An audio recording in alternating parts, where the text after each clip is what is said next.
sejawat PCIT angkatan 19 dan 20 pada pagi atau siang hari ini yang di Indonesia Tengah dan Indonesia Timur kita bertemu, saling berkenalan, memperkuat silaturahmi kita, fellowship kita sebagai sesama PCIT baik angkatan 19 dan juga 20. Sebagaimana diumumkan pagi ini dan siang hari ini bagi teman-teman di Indonesia bagian tengah dan Indonesia bagian timur, kita berjumpa dengan Ibu Liana Puji Astuti. Ya, Ibu Liana Puji Astuti adalah anggota Kehormatan Asosiasi Konselor Pastoral Indonesia yang sudah malang melintang di dunia perkonselingan sejak tahun 80. Kebetulan semacam satu mungkin gelombang masuk di UKSW dan masing-masing berpisah sesuai dengan jalannya sendiri-sendiri dan pilihannya, dan Tuhan mempertemukan lagi di AKPI. Jadi saya bersyukur. Nanti Ibu Liana saya persilahkan memperkenalkan diri dengan teman-teman yang saya lupa apakah Ibu pernah bertemu dengan angkatan 20 dan 19 dan 20. Kalau belum nanti saya persilahkan Ibu. Pernah kok, pernah. Pernah ya? Ya. Ya oke, Ibu. Nah, oke.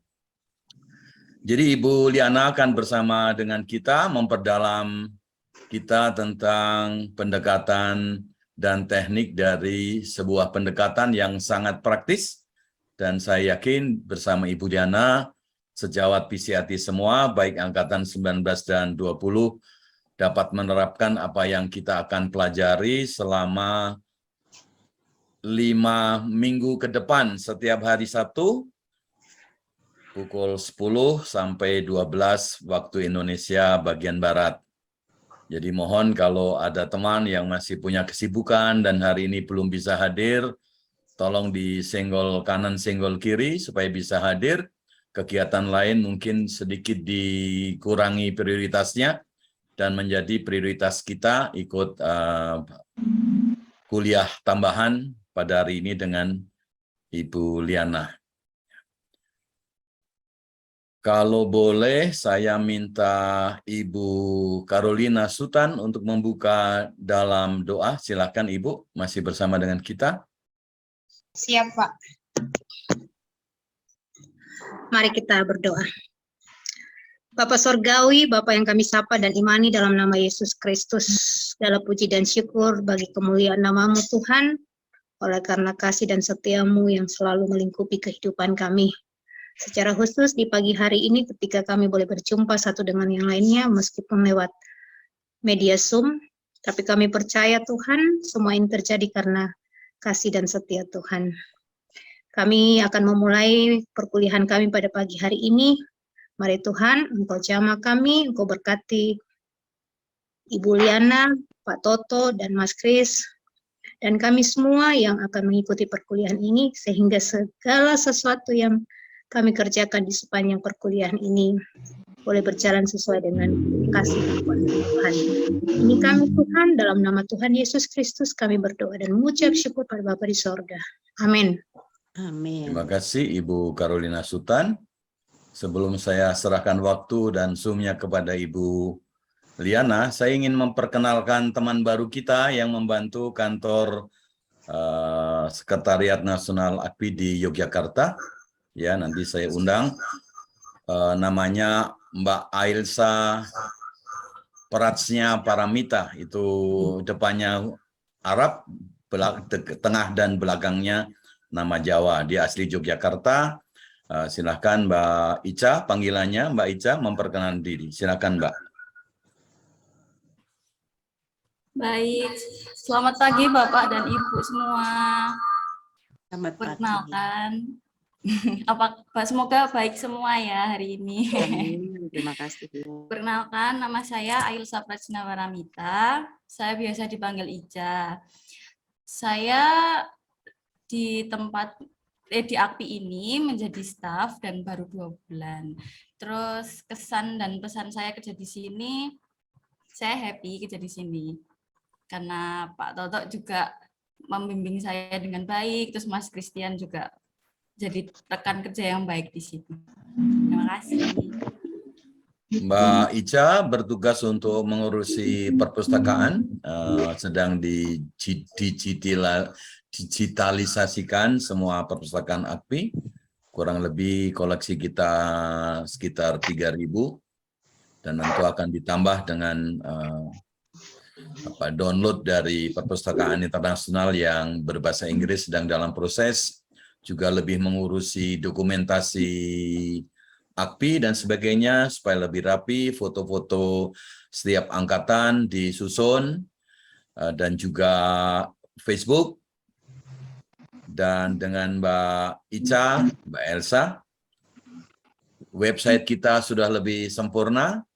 Kalau teman-teman, khususnya yang sudah anggota AKPI ingin melihat wajah teman-teman, setiap minggu sudah diperbaiki sesuai dengan prosesnya. Mudah-mudahan nanti bisa betul-betul suatu waktu tambahan anggota atau kita semua bisa real time. Kalau teman-teman ingin mengecek, meminta daftar namanya, semua sudah di file dengan baik oleh Mbak Ica. Saya pikir ini sebuah perkembangan baru, atas bantuan Mbak Ica bisa menolong kita lebih lengkap lagi. Mbak Ica asli Jogja, lulusan Universitas Ahmad Dahlan, Fakultas Psikologi di Yogyakarta. Supaya saya tidak menyita banyak waktu Ibu Liana, saya persilakan sepenuhnya sekarang kepada Ibu Liana. Silakan Ibu, tempat, waktu, dan Zoom saya serahkan sepenuhnya kepada Ibu Liana. Nanti kalau ada kesulitan bisa dibantu Mas Kris atau Mbak Ica di lantai 2. Terima kasih. Terima kasih Pak Toto. Bapak, Ibu, Romo, Suster, saya enaknya panggil teman-teman saja ya supaya mudah. Teman-teman, selamat pagi, selamat bergabung di acara perkuliahan hari ini. Kita punya 5 sesi setiap Sabtu, mulai Sabtu pertama di bulan Agustus sampai nanti Sabtu pertama di bulan September. Untuk 5 sesi itu, 2 sesi akan kita isi dengan teori dan tugas di akhir sesi kedua. Kemudian sesi 3, 4, dan 5 kita akan berlatih di kelompok-kelompok kecil, begitu ya. Materi bisa diminta kepada Mas Kris dalam bentuk PPT, demikian juga film yang menunjukkan salah satu teknik dari terapi ini bisa diminta dari Mas Kris. Kemudian mengenai pembagian kelompok nanti mungkin Mas Kris akan bantu juga, akan dibagi menjadi berapa, tapi itu masih di sesi 3, 4, dan 5. Kalau ada pertanyaan, teman-teman bisa simpan, tetapi juga bisa memotong saya, kita bebas saja ya. Baik, teman-teman, kita akan mulai. Jadi perkuliahan kita ini akan membahas mengenai behavioral terapi atau terapi perilaku. Saya minta di sharing PPT-nya, Mas. Ya. Baik. Nah, terapi, jadi kita membahas terapi tingkah laku di buku Pak Toto, yang buku wajib itu juga ada. Teman-teman bisa membaca di sana. Di bab mengenai teknik-teknik konseling atau pendekatan konseling. Terapi ini atau teknik ini apa bedanya dengan psikoanalisa? Ya, jadi ini adalah terapi perilaku. Jadi sasarannya adalah perilaku atau behavioral therapy. Terapi tingkah laku atau terapi perilaku. Nah, bedanya apa dengan psikoanalisis atau psikoanalisa? Kalau psikoanalisa itu mengurusi pemahaman bagaimana konflik masa lalu individu mempengaruhi perilaku. berupaya mengubah aspek tertentu kepribadian individu. Jadi ini analisa psikis. Misalnya kalau pada masa lalu saya mengalami pelecehan, misalnya pelecehan, entah itu pelecehan seksual, entah itu KDRT, kekerasan fisik yang lainnya, atau kekerasan verbal, maka apa yang saya alami itu mungkin akan mempengaruhi kepribadian saya. Nah, kalau psikoanalisa, maka kita akan membahas perlakuan-perlakuan pada masa lalu itu dan kaitannya dengan perilaku masa kini. Itu psikoanalisa. Nah, kalau terapi tingkah laku bagaimana? Terapi tingkah laku itu fokusnya lebih langsung pada tingkah laku itu sendiri. Jadi perilakunya. Next. Modifikasi tingkah laku yang maladaptif atau yang gagal suai, maladaptif diterjemahkan sebagai gagal suai. Jadi modifikasi, bagaimana kita memodifikasi perilaku dalam situasi yang spesifik. Dan kalau kita membandingkan antara psikoanalisa dengan tingkah laku, secara sederhana kita bisa mengatakan, kalau psikoanalisa itu adalah mendapat tilikan, ya, tilikan-tilikan baru, feedback-feedback dan seterusnya. Tetapi kalau terapi tingkah laku dibandingkannya begini. Walaupun mencapai tilikan adalah tujuan penting, tetapi belum menjamin perubahan tingkah laku. Jadi contohnya misalnya saya tahu bahwa olahraga itu penting, olahraga itu menyehatkan, tapi belum tentu saya berolahraga. Ya, saya kira kita semua begitu ya. Alasannya macam-macam, bisa karena malas, bisa karena tidak ada waktu, atau bisa tidak disiplin dan sebagainya. Yang paling menonjol adalah contoh tentang merokok. Saya kira orang-orang yang merokok itu tahu bahwa merokok itu tidak sehat, tapi toh tetap saja merokok. Kalau ditanya tahu, ya mendapat tilikan merokok itu tidak sehat, tidak baik, tapi tidak bisa berhenti merokok. Nah itu bedanya. Kalau terapi tingkah laku dari tidak merokok, dari merokok menjadi tidak merokok, dari malas berolahraga menjadi rajin berolahraga. Nah, itu kelihatan ya perilakunya. Kalau psikoanalisa tilikan saja itu baik, tetapi belum tentu mengubah perilaku. Karena itu dikembangkan teori perilaku. Nah, terapi tingkah laku itu adalah penerapan aneka ragam teknik dan prosedur yang berakar pada berbagai teori tentang belajar. Next. Ya. Berikutnya, ya. Jadi teman-teman, terapi tingkah laku adalah penerapan aneka ragam teknik dan prosedur, ya nanti ada 5 tekniknya, yang berakar pada berbagai teori tentang belajar. Jadi dasarnya adalah belajar, teori belajar. Terapi ini menyertakan penerapan yang sistematis prinsip-prinsip belajar pada pengubahan tingkah laku ke arah cara-cara yang lebih adaptif. Jadi belajar itu apa? Belajar itu dari tidak tahu menjadi tahu, dari tidak bisa menjadi bisa, dari tidak merasa menjadi merasa. Jadi ada perubahan kalau belajar, namanya belajar. Jadi kalau teman-teman mengatakan, oh saya belajar di AP tetapi pengetahuan dan keterampilannya tetap sama atau relatif sama, berarti itu tidak belajar. Ya. Jadi belajar, teori belajar atau belajar itu sendiri ya adalah mengalami perubahan. Kalau tidak berubah berarti tidak belajar. Nah, pada dasarnya terapi tingkah laku itu diarahkan pada tujuan-tujuan memperoleh tingkah laku yang baru. Ya. Tingkah laku yang baru. Mas Chris, bisakah di next? Ya.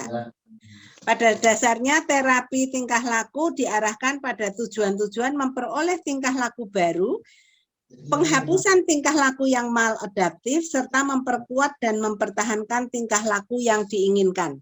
Jadi penghapusan tingkah laku yang maladaptif, misalnya saja sering terlambat, atau orang Jawa bilang telatan, sering terlambat. Jadi rapat ya terlambat, kuliah ya terlambat, lalu ke gereja juga terlambat. Itu ada yang Sila piring, Pan. itu penghapusan tingkah laku yang maladaptif, karena kalau kita terlambat disebut maladaptif. Suara lain mohon di mute, Mas. Ada suara masuk.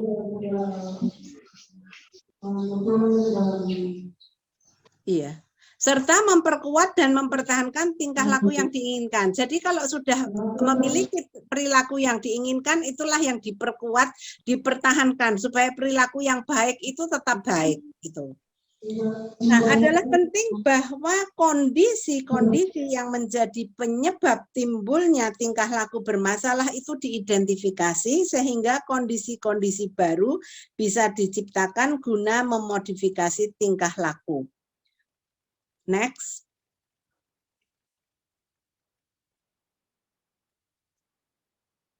Ya, jadi kondisi-kondisi yang menjadi penyebab timbulnya tingkah laku bermasalah itu apa sih? Diidentifikasi. Ya, dengan mengidentifikasi itu kita tahu supaya kondisi-kondisi itu bisa dihilangkan, paling tidak diminimalkan, diminimalis. Lalu kondisi-kondisi baru bisa diciptakan guna memodifikasi tingkah laku. Jadi menghilangkan tingkah laku yang tidak diinginkan. Next, nah klien itu atau konseling kita diminta untuk menyatakan dengan cara-cara konkret jenis-jenis tingkah laku bermasalah yang ingin diubahnya. Next. Jadi klien diminta untuk menyatakan dengan cara-cara konkret jenis-jenis tingkah laku bermasalah yang ingin diubahnya. Contohnya apa? Contohnya tadi, misalnya suka terlambat atau telatan tadi, ya, atau malas olahraga, atau barangkali merokok. Nah, apa sih yang ingin diubah gitu ya? Yang ingin diubah itu harus jelas, supaya kalau yang diubah itu jelas dan itu harus perilaku ya, sehingga perubahannya juga akan bisa dilihat, dievaluasi. Nah, untuk itu pertanyaannya terapis kita akan lihat berikutnya. Tingkah laku spesifik apa yang oleh klien ingin diubah? Ya. Next.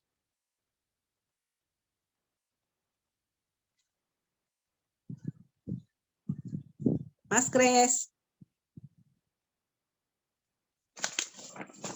Jadi pertanyaan terapis itu tingkah laku spesifik apa yang oleh klien ingin diubah dan tingkah laku baru yang bagaimana yang ingin dipelajarinya. Jadi yang diubah apa? Apakah tadi suka merokok, apakah suka terlambat, dan yang lainnya.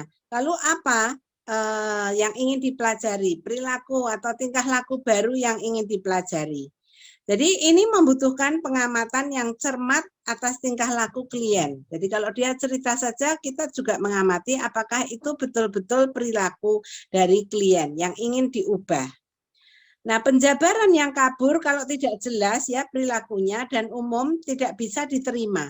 Ya, karena nanti kalau umum berarti nggak ngerti apa yang spesifik yang ingin diubah. Ya, saya ingin mengubah perilaku saya, misalnya klien mengatakan begitu. Kita harus tahu perilaku apa yang ingin diubah, perilaku mana yang akan diubah, begitu ya. Terus pokoknya perilaku saja, nggak bisa kalau pokoknya. Ya harus ada penjabaran yang spesifik perilaku apa yang diinginkan untuk diubah. Dan perubahannya seperti apa. Misalnya tadi, saya ingin datang tidak terlambat, ya, on time, at least on time. Kalau nggak bisa in time, at least on time. Mungkin itu kelihatannya perkara sepele, tapi kadang-kadang itu susah loh bagi orang yang suka terlambat untuk berubah, itu agak susah loh. Apalagi dengan tugas-tugas yang banyak dan sebagainya. Nah, kalau ada dokter lah itu kita selalu bilang kan saya sering membuat joke. Kalau dokter itu kok nggak pernah on time ya, ya karena pasiennya banyak, dia mesti harus visit. Jadi ya maklum kalau di dokter itu harus dokternya datangnya terlambat. Tapi kalau kita misalnya apalagi pendeta kalau datangnya terlambat di ibadah, wah itu sesuatu yang sangat sangat tidak dianjurkan ya. Kalau masih datang terlambat di rapat, di ibadah itu masih dimaklumi, walaupun mungkin juga ada bisa-bisi, oh biasa kalau dia mah nggak pernah nggak telat gitu ya kadang-kadang, dan mungkin itu mengganggu tidak, karena bagi orang lain mungkin itu mengganggu, bagi yang bersangkutan itu tidak mengganggu. Lah itu masalahnya ya. Kalau dia merasa tidak mengganggu dia, ya nggak akan bisa diubah. Dia tidak mau mengubah juga. Wong I'm okay dengan situasi begini. Nah itu ya. Kalau tidak merasa terganggu ya agak sulit untuk berubah ya. Nah, jadi sekali lagi penjabaran yang kabur dan umum itu tidak bisa diterima. Tingkah laku yang diinginkan klien untuk diubah itu harus khusus, spesifik, apa yang ingin diubah. Bagaimana peran terapis kalau begitu? Kita akan lihat next. Terapis tingkah laku itu harus memainkan peran aktif dan direktif dalam pemberian treatment.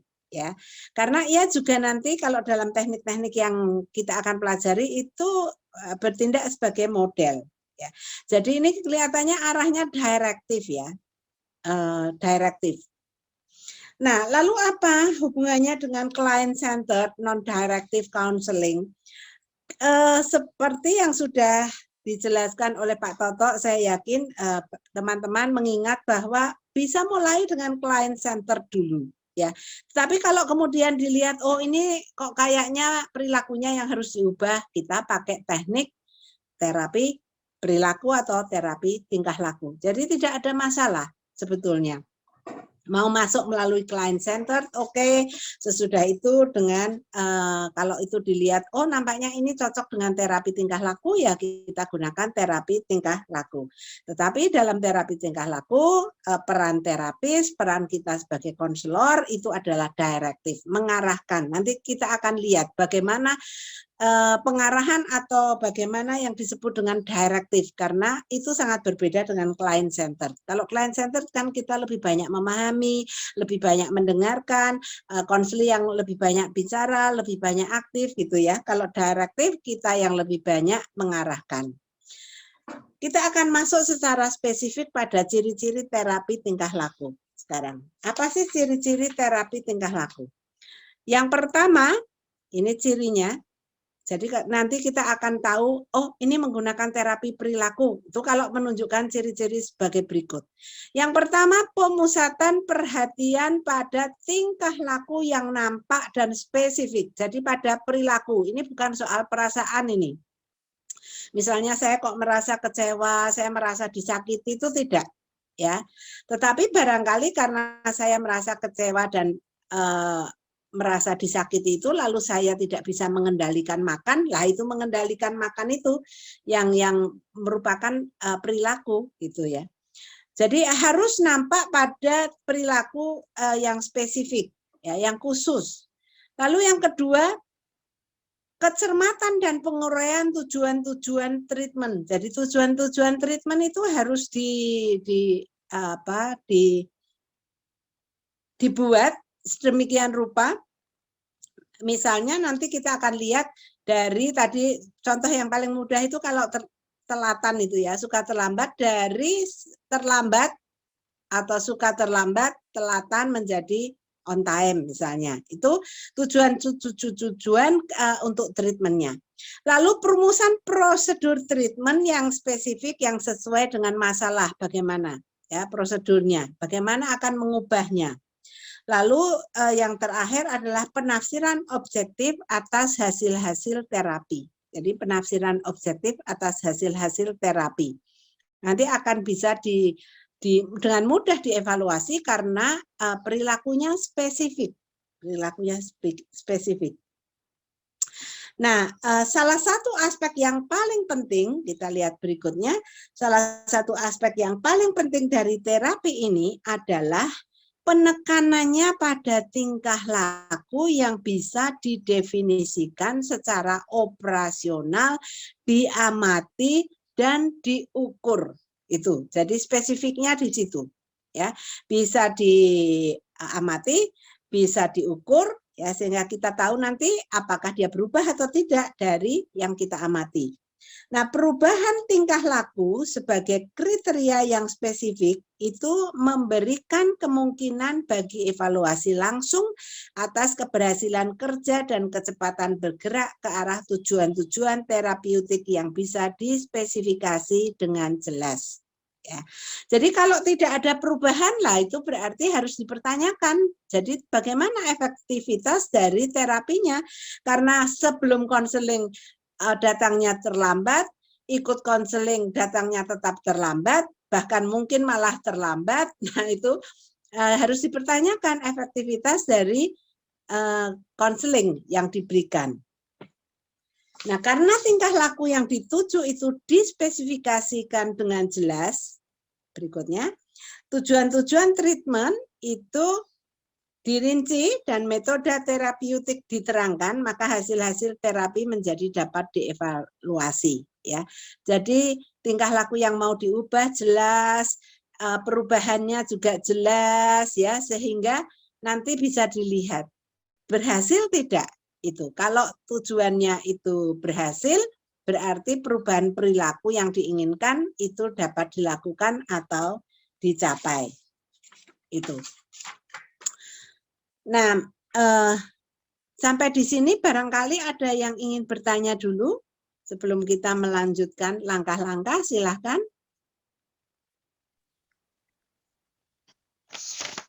Izin bertanya, Bu Liana. Ya, silahkan Ibu. Tadi penjelasan Ibu itu perubahan-perubahan itu diamati ya. Nah, pertanyaan saya, bagaimana dengan tingkah laku yang sulit diamati? Misalnya? Seandainya dia bermasalah seperti tingkah laku yang berhubungan dengan seks begitu. Kan ini sulit untuk diamati. Dia mesti laporan. Oke. Ya. Berarti masalah-masalah tingkah laku tertentu itu tidak selamanya kita sendiri yang mengamati gitu ya. Maksudnya. Betul, Bu. Ya, karena memang agak sulit.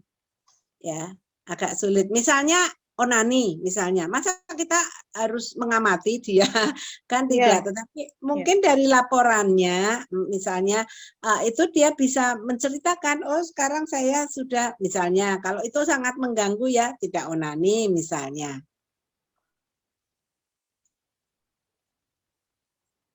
Itu dari laporan konselingnya. Dan kita ya mesti itu kan keterbukaan dan kejujuran ya, relasi konseling itu. Ya kita tidak tahu kalau dia tidak berubah lalu bilang berubah dan sebaliknya kita juga tidak tahu karena kita kan dasarnya trust. Ya, begitu. Apakah cukup menjawab Ibu? Ya, saya bisa mengerti Bu, artinya memang tetap ada pada kasus-kasus tertentu kita melibatkan atau respon dari konselingnya. Ya, pasti. Ya, kalau misalnya merokok pun yang sederhana, misalnya merokok pun lalu dia bilang, oh saya sudah tidak merokok Ibu, tetapi di luar itu juga dia merokok, lah dia bohong aja, lah itu juga walaupun kelihatannya hanya merokok, tidak seperti tadi yang Ibu katakan seks yang bisa diamati, tetapi kalau dia tidak jujur ya kita nggak ngerti ya. Nanti kalau di hadapan Ibu aja dia tidak merokok, tapi di luar itu mungkin dia merokok. Kalau di lingkungan teman-teman gereja dia tidak merokok, tapi di lingkungan teman-teman kerjanya atau sekolahnya dia merokok. Kita juga tidak tahu. Kita hanya bisa trust aja, kepercayaan, karena itu adalah demi kebaikan dia, gitu.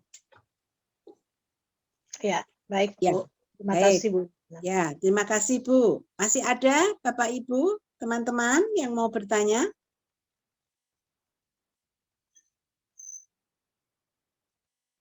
Tidak? Boleh bertanya, Bu? Ya, silakan. Menyambung dengan pertanyaan tadi yang sebelumnya oleh Ibu yang sebelumnya tadi bertanya itu, Bu. Ya. Jika memang titik poinnya itu didasarkan pada trust dan kejujuran, Berarti memang keberhasilan konseling itu adalah betul-betul kualitas hubungan timbal baliknya itu ya Bu ya? Iya, iya, iya. Itu dasar umum toh. Iya Dasar betul. umum saya kira untuk konseling yang pengantar konseling saya kira sudah dijelaskan bahwa relasi kita itu adalah kepercayaan. Kalau saya tidak percaya sebagai konselor tidak mempercayai konseli dan sebaliknya pasti tidak akan bisa berlangsung konselingnya dengan baik. Kalau hanya salah satu saja, apalagi salah dua, kalau hanya salah satu saja tidak percaya kepada pihak yang lain itu pasti tidak akan berjalan konselingnya. Bukan cuma konseli percaya pada konselor, tapi konselor juga percaya, harus percaya pada konseli. Ya baik. Gitu. Berarti konseli pun harus punya kemauan untuk mau berubah. Jadi titik poin keberhasilannya tidak bisa dibebankan pada konselor saja gitu ya Bu ya, betul ya? Iya, iya, iya. Dan itulah yang paling penting ya, karena konselor tidak bisa mendorong-dorong, tidak bisa memaksa orang untuk berubah, ya kan? Yang berubah itu kan konseli itu sendiri. Konselor itu kan hanya tidak juga memberikan jalannya loh. Bersama dengan konseli menggumulkan solusinya, konseli memilih solusi yang dinilainya lebih paling menguntungkan, lalu dia yang melakukan. Paling konselor hanya menyemangati, memberikan dukungan dan dorongan, tetapi kalau konselinya tidak mau berubah, nah perubahan itu akan tidak terjadi. Lalu dilihat kenapa kok dia tidak mau berubah, itu harus dievaluasi lagi. Gitu. Kalau orang Jawa bilang nggih nggih ora kepanggih. Iya Bu. Ya. Iya Iya, betul. tapi buktinya nggak ada gitu. Iya gitu kan banyak orang yang begitu ya. Baik Bu, makasih Bu. Ya, terima Bu, kasih. saya mau tanya Bu, mau Oke. menambahkan. Ya, silakan. Ya, saya kan melakukan banyak praktek konseling di penjara. Ada beberapa konseling yang saya tangani sekarang itu kasus-kasus pedofil. Oh, oke. Nah, ini tadi saya menarik yang tadi ditanyakan oleh Ibu Marta, bagaimana kita tahu perubahan-perubahan perilaku, khususnya hal-hal yang kita tidak lihat. Nah, itu tadi kan soal seks. Nah, yang saya mau tanyakan, kalau di penjara sendiri kan kesempatan atau peluang untuk melakukan atau terjatuh lagi kepada anak-anak kan nggak ada peluangnya. Jadi kita tolak ukurnya kan susah ya Bu, karena nggak ada kesempatan untuk dia melakukan. Nah, untuk nggak ada godaannya ya. nggak ada godaannya gitu. Karena kalaupun terjadi misalnya dia baru lirik-lirik aja sudah ada yang kasih laporan. Nah, ini bagaimana kita mengarahkan trust kita kepada konseli dengan kondisi yang sangat sulit karena peluangnya nggak ada. Itu bagaimana ya Bu? Iya, memang kalau kita lihat kan kasus-kasus seperti itu harus dilihat background-nya dulu ya, kenapa dia seperti itu. Biasanya kasus-kasus seperti itu, pelecehan seperti itu kan korban jadi pelaku ya. Iya, betul Bu. Ya kan, korban jadi pelaku. Pelecehan misalnya sodomi dan sebagainya itu kan korban jadi pelaku. Misalnya masa kecil ya, itu harus dianalisa ya, sampai dia betul-betul bertobat, jera ya, yang memberi efek jera kepadanya sehingga walaupun di depannya itu ada ikan asin, dia tidak akan makan. Itu kucing, kalau di depannya ikan asin dia tetap makan gitu. Padahal kan kita lihat latihan-latihan itu ada daging di depan juga, kalau anjing terlatih juga nggak dimakan kecuali disuruh kan. Nah, ini kan nggak ada ikan asin di depannya kan, ibaratnya. Jadi kayaknya sih oke-oke, tapi apa itu berarti dia sudah jera? Belum tentu. Kalau ada mangsa, apakah dia masih akan melakukan atau tidak? Nah, itu ya baru diuji di situ. Tetapi paling tidak kalau ibu menangani masalah itu, dilihat background-nya, masa lalunya dengan psikoanalisa, diberikan tilikan-tilikan, ya. Bisa juga nanti dengan terapi tingkah laku, kita akan lihat beberapa teknik yang bisa dipakai nanti, gitu. Dan itu memang harus dari yang bersangkutan, karena dari mana ibu tahu kalau dia tidak melakukan, wong dia tidak selalu ada dalam pandangan mata ibu, ya kan? Ya. Kalau untuk di penjara sih teman sesama itu kan saling mengawasi gitu. Tapi Ya. kan itu masalahnya kan nggak ada anak kecil di lingkup penjara, kan nggak ada anak kecil. Iya, nah makanya itu kan harus kejujuran kita. Kejujuran. Bagaimanapun juga meskipun ya kita percaya bahwa dia akan, itu loh.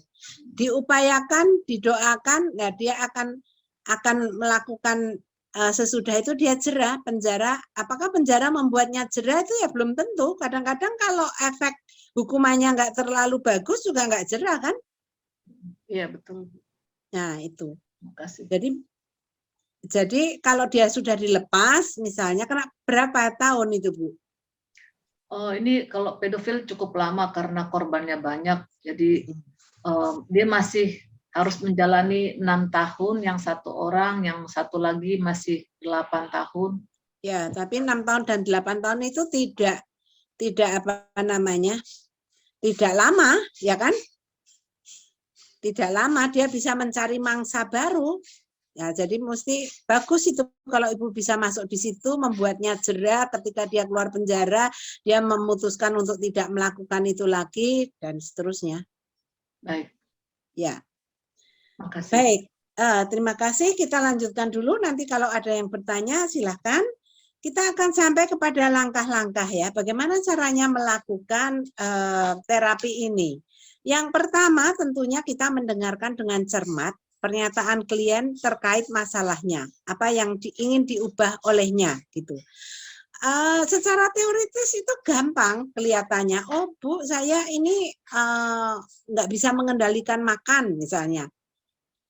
Itu kayaknya gampang, tapi ada konseli-konseli yang datang tidak tahu dengan jelas apa yang harus diubah, masalahnya juga apa, pokoknya saya, apalagi kalau datangnya dengan, saya tidak tahu harus mulai dari mana. Nah itu susah ya, kalau dia datang, konseli datang kepada kita lalu, Bu atau Pak, atau Romo, suster, saya tidak tahu apa yang mesti saya katakan atau ceritakan. Pokoknya saya merasa bermasalah aja. Nah, itu susah. Nah, itu bisa dengan client center dulu masuknya ya. Tapi sesudah kita ketahui, oh ternyata ini toh perilaku yang mungkin mengganggu. Nah, itu baru kita tentukan. Ya, jadi pertama pasti itu mendengarkan. Saya kira itu prinsip umum ya, mendengarkan dengan cermat pernyataan klien terkait masalahnya dan lalu dilihat apakah itu tentang perilaku, kalau iya apa yang ingin diubah, perilaku apa yang ingin diubah. Contohnya, rasa takut naik pesawat misalnya itu fobia ya, rasa takut naik pesawat.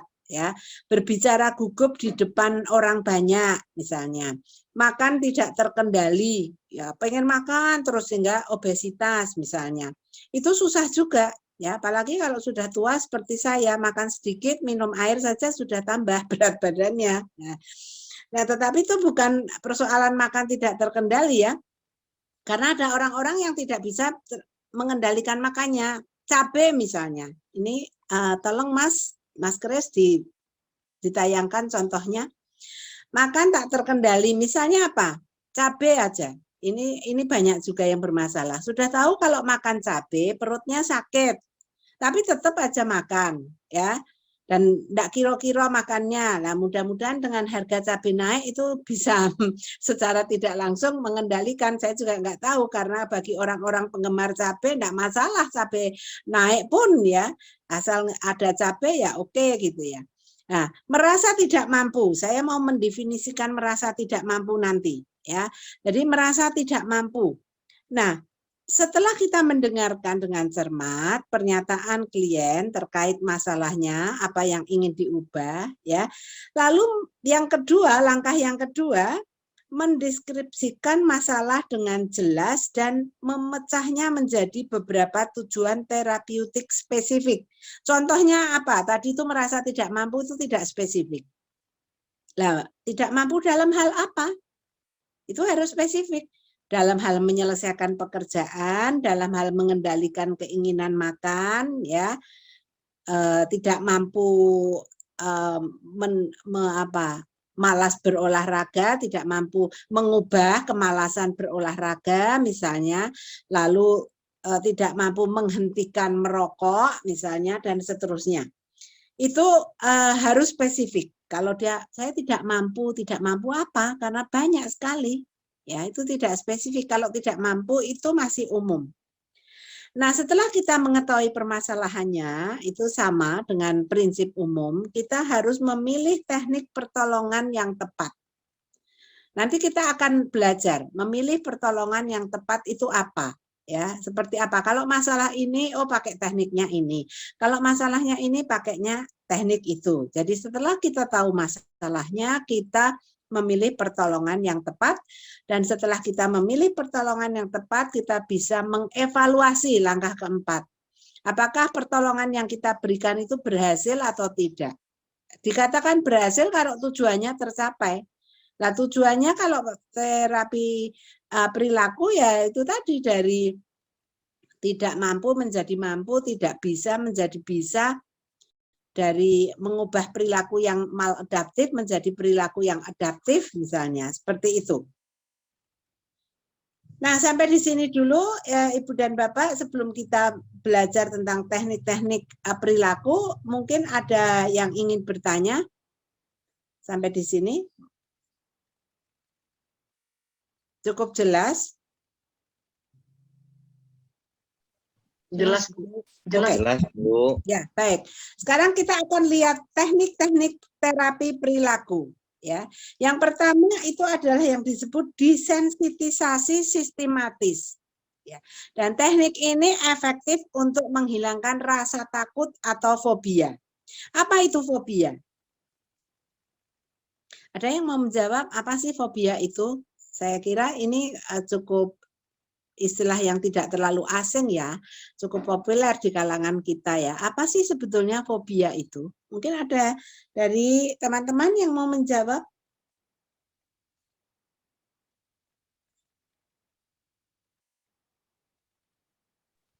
Menurut Mari. saya takut yang berlebihan ya, Bu. Ya, takut yang berlebihan terhadap Ya sesuatu, apakah itu benda, hewan, atau apa saja menurut saya ya, sih. yang seharusnya tidak menakutkan ya. Ya, betul, Bu. Seharusnya tidak menakutkan. Misalkan Ya. Naik jembatan.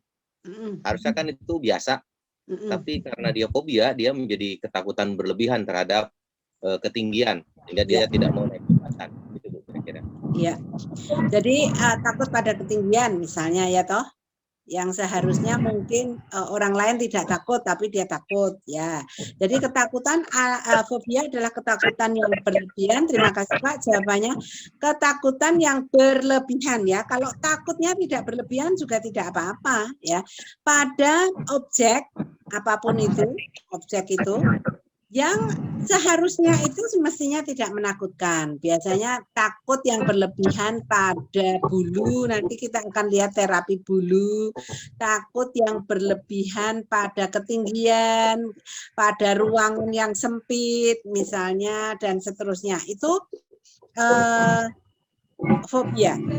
Nah, jadi teknik yang pertama ini adalah cocok untuk menghilangkan fobia. Ya. Mungkin bisa background-nya dihilangkan ya, terima kasih. Nah, prinsipnya bagaimana teknik ini? Desensitisasi. Prinsipnya adalah memasukkan respon yang bertentangan dengan kecemasan, yaitu relaksasi. Jadi orang yang fobia, ketakutan itu pasti cemas. Jadi itu harus dengan relaksasi dulu, ya. Oh, suara saya kecil katanya? Enggak, Bu. Terdengar Bagus jelas kok, Bu. kok. Terdengar Bagus, jelas cukup kok. jelas, Bu. Merdu kok, Bu. Merdu, Iya, Bu, iya. merdu. Enggak, Saya Bu bagus Leoni, juga kok, Bu. Bu Leoni tadi mengatakan suaranya kok kecil gitu. Enggak jelas, Bu. Mungkin jelas. sinyalnya Bu Leoni, Bu. Oh, oke. Ya, baik. Jadi prinsipnya itu memasukkan respon yang bertentangan dengan kecemasan, yaitu relaksasi. Oleh karena itu kita perlu belajar relaksasi. Karena kalau kita tidak belajar relaksasi, kita tidak bisa menolong how to relax ya. Bagaimana relax itu kan harus dipelajari. Kita sendiri pasti orang yang banyak punya kecemasan. Stres karena pekerjaan, karena pelayanan, mungkin karena hal-hal lain. Sehingga kita juga belajar bagaimana untuk rileks. Apakah itu dengan pernapasan, meditasi pernapasan misalnya.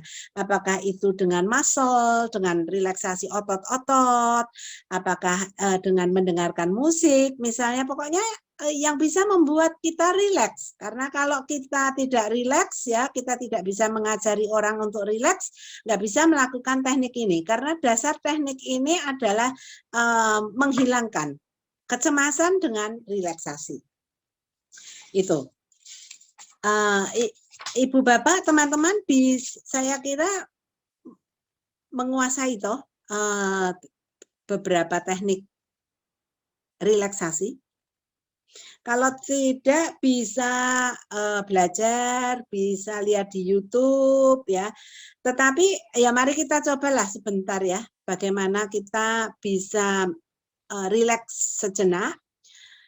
Kalau memungkinkan, karena ada mungkin yang sambil nyetir atau sambil tadi di luar ya. Tapi kalau teman-teman situasinya memungkinkan karena ada dalam ruangan dan tidak melakukan apa-apa, cobalah untuk duduk dengan tegak ya, dengan tegak, tangan di pangkuan, mata boleh setengah terpejam atau terpejam, lalu pusatkan pada pernapasan.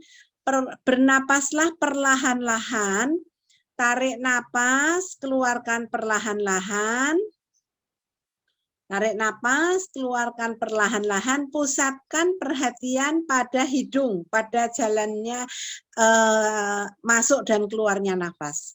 Mungkin kita akan lakukan itu 1 menit ya, kita seperti mengheningkan cipta. Jadi saya memberi kesempatan pada teman-teman yang situasinya memungkinkan, duduklah dengan tegak, taruhlah tangan di kedua paha, pejamkan mata atau setengah terpejam, mulailah tarik napas perlahan, keluar masuk, dan konsentrasi pada hidung, pada perjalannya itu, masuk keluar pernapasan.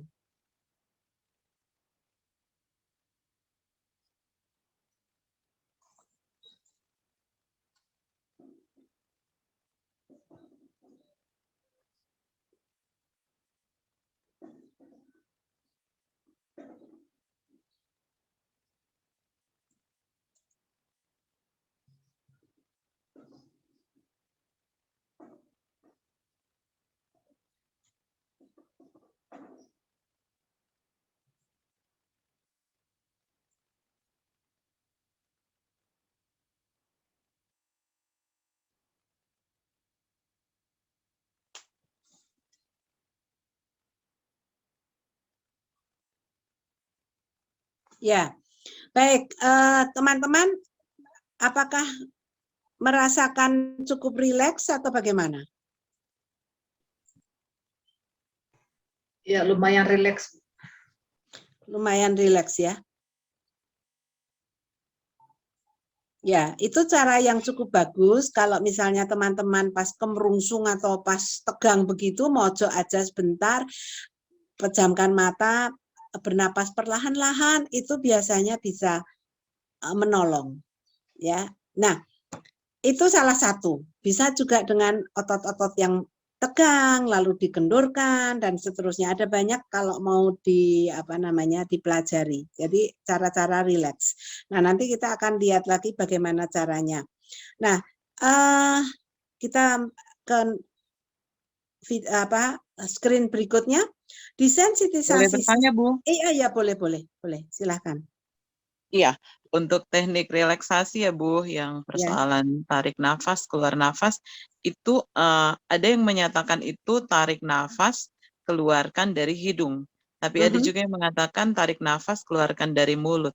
Bagaimana menurut pandangan Ibu tentang perbedaan itu? Terima kasih. Oh. Ya, itu pasti punya pandangan tersendiri ya. Kalau saya dari hidung semua. Kalau ada yang mau dari mulut ya silahkan. Ada yang mengatakan bahwa menarik dan mengeluarkan itu diperhatikan mana yang lebih hangat ternyata. Ternyata yang lebih hangat adalah udara yang keluar. Kalau kita bisa merasakan itu, tapi banyak orang tidak bisa merasakan, ya sama aja, yang masuk dan yang keluar ya sama aja. Tapi ada yang bisa mengatakan bahwa yang keluar itu lebih hangat daripada yang masuk, ada yang begitu. Jadi kalau saya yang menganut yang dari hidung semua, tidak dengan mulut. Tapi kalau ada yang mau dari mulut ya silahkan aja, gitu. Baik Bu, terima kasih. Terima kasih. Kita lanjutkan, yang screen berikutnya adalah desensitisasi sistematis adalah cara untuk mengurangi rasa takut atau rasa cemas dengan jalan memberikan rangsangan yang membuatnya takut atau cemas. Sedikit demi sedikit rangsangan itu diberikan sampai yang bersangkutan tidak takut lagi. Ya, ini nanti akan kita lihat pada film yang diberi judul terapi bulu. Dia takut pada bulu burung. Ya, nanti kita akan lihat. Jadi diberikan apa? Rangsangan yang membuatnya takut.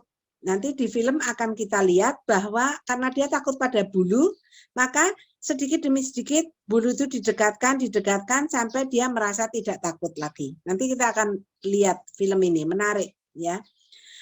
Nah, memang durasinya hanya sekitar 4 menit, tetapi sebetulnya terapinya tidak 4 menit loh ya, karena itu nanti ada keterangan sesudah sekian menit, sesudah sekian menit gitu. Ya, jadi itu dipersingkat.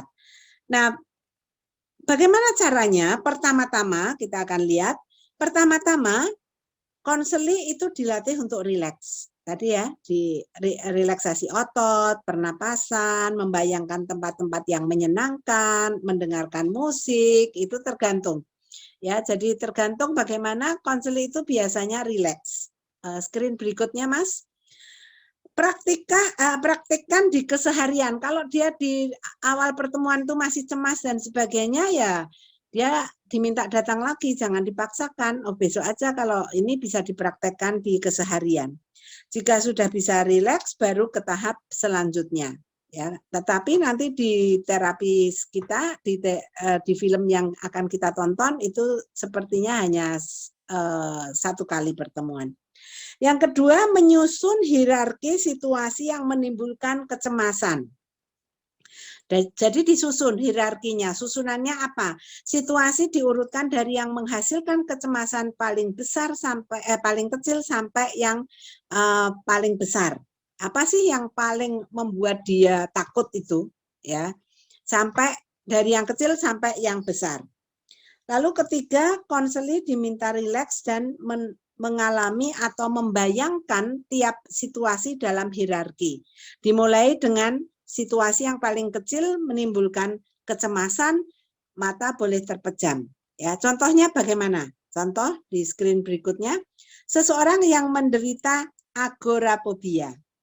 Ya, agorafobia itu rasa takut di tempat umum. Jadi dia merasa takut kalau di tempat umum, ya, sehingga dia lalu mengurung diri di rumah. Ya, contoh next. Situasinya mulai dari ke rumah tetangga, misalnya ke supermarket, baru keluar kota. Itu disebut hierarki. Jadi yang menimbulkan stres yang paling kecil ya diurutkan ke stres yang agak lebih besar, ke stres yang lebih besar lagi. Kalau agorafobia itu kan ketakutan untuk di tempat umum. Mas Kris, screen berikutnya. Ya, itu di tempat umum, lalu bagaimana hierarkinya itu diurutkan dari misalnya ke rumah tetangga kan nggak terlalu umum ya, jadi mungkin lebih kecil lingkupnya, jadi dia mungkin berani. Lalu ke supermarket atau ke pasar dekat rumahnya, baru keluar kota, dan seterusnya, itu disusun hierarkinya. Nah, konseli duduk dengan mata terpejam di kursi yang nyaman, sementara konselor mendeskripsikan situasi yang menimbulkan kecemasan yang paling kecil. Jadi ini membayangkan ya, kalau ini membayangkan. Jika konseli tidak mengalami ketegangan, konselor melanjutkan ke situasi berikutnya. Screen berikutnya, Mas. Ya, jadi konseli duduk dengan mata terpejam di kursi yang nyaman, sementara konselor mendeskripsikan situasi yang menimbulkan kecemasan yang paling kecil. Jadi silakan Anda membayangkan Anda pergi ke rumah tetangga gitu ya. Lalu kalau dia tidak mengalami ketegangan, bisa terus konselor melanjutkan ke situasi berikutnya. Lalu Anda pergi ke supermarket yang dekat rumah Anda gitu. Kalau dia cemas, dihentikan. Ya, dihentikan. Jadi bisa dengan membayangkan, disuruh membayangkan. Untuk orang-orang yang ketakutan, membayangkan saja sudah takut. Ya, takut. Jadi jika konseli merasa cemas sementara menvisualisasi situasi, konseli itu berkonsentrasi untuk rileks. Jadi kalau dia sudah cemas begitu, nah suruh rileks ya. Rileks dulu, jangan diteruskan, jangan dipaksakan. Itu. Berikutnya, proses berlangsung melalui sejumlah sesi sampai situasi yang paling menimbulkan kecemasan tidak lagi dirasakan demikian. Ya, tidak dirasakan demikian. Nah, sebagai catatan, walaupun desensitisasi melalui visualisasi cukup efektif, tapi lebih efektif desensitisasi melalui pertemuan aktual dengan stimuli yang ditakuti. Ini yang akan kita nanti tonton setelah ini, film tentang bulu. Jadi bisa sih misalnya orang takut pada ular, lalu diberikan gambar ular, atau ular-ularan, itu bisa. Ya, tetapi efektif kalau dia diberikan stimuli yang ditakuti. Tapi itu kalau memungkinkan. Kalau ular ya tidak memungkinkan ya dibawa. Tapi kalau ini bulu nanti kita akan lihat dalam film, mungkin saja sehingga dia akhirnya berani. Ya. Baik. Kalau teman-teman tidak ada yang bertanya, yaitu catatan Mas Grace, tolong ditunjukkan. Tadi sudah saya bacakan. Kalau ya kata-katanya. Saya mau tanya. Bentar ya. Jadi sekali lagi, walaupun desensitisasi melalui visualisasi cukup efektif, ya, melalui model, melalui peniruan benda yang ditakuti misalnya, tetapi lebih efektif desensitisasi melalui pertemuan aktual dengan stimuli yang ditakuti. Nanti kita akan lihat contoh di film ini sehingga teman-teman bisa lebih jelas apa sih yang dimaksud gitu ya. Baik, tadi Ibu ada yang bertanya? Iya Bu, cuma mungkin pertanyaannya agak konyol ya Bu. Misalnya ya Bu, kan orang-orang, kembali lagi yang pedofil karena ini cukup kasus yang berat, kan itu kalau melihat anak kecil kan selalu konsel ini terangsang ya, dan cenderung untuk ya melakukan pelecehan. Yang saya lagi kepikiran nyambung yang tadi Ibu sampaikan, apa bisa kalau satu kali saya bawa aja anak kecil gitu, coba untuk diperhadapkan kepada konseli, apakah muncul rangsangan-rangsangan tertentu atau sebaliknya supaya dia bisa sampai dari yang terangsang sampai dengan semua relaksasi, sampai dia bisa tanpa kita pun di dalam ruangan, mungkin kita pakai CCTV, dia tetap bisa handle dirinya. Saya lagi kebayang gitu sih Bu. Tapi itu dia tidak fobia loh, jadi nggak bisa dilakukan dengan ini. Ini kan untuk yang fobia. Dia kan nggak fobia, dia justru kalau istilah orang Jawa lihat anak kecil kemecer itu. Ya toh? Ya, memang tidak fobia, tapi maksudnya supaya kalau sudah melihat lagi anak-anak itu tidak lagi muncul rangsangan-rangsangan yang ingin melecehkan gitu loh maksudnya. Sebetulnya kalau muncul ya nggak apa-apa asal dia bisa mengendalikan. Itu kan kontrol dirinya. Daripada jangan membawa ke dalam pencobaan. Daripada membawa anak kecil, tunjukkan aja gambar. Gambar ya. Kalau mau nyoba. Ya Bu. Ya nggak apa-apa. Bukan pertanyaan yang konyol saya kira itu. Pertanyaan yang cukup baik karena itu fakta ya. Iya. Oke.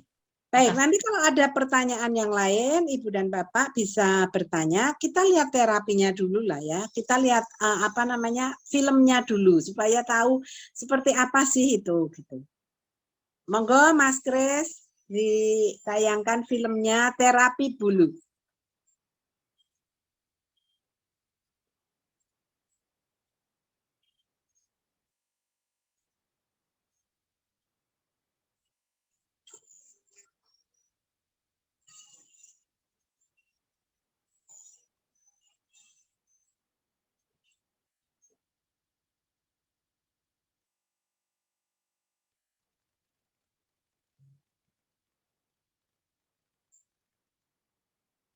Ini nggak ada suaranya ya?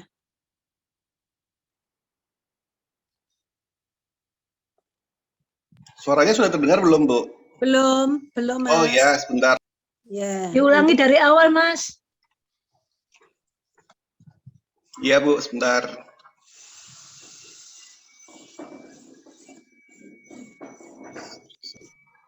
Soundnya di bawah, Mas, di pas.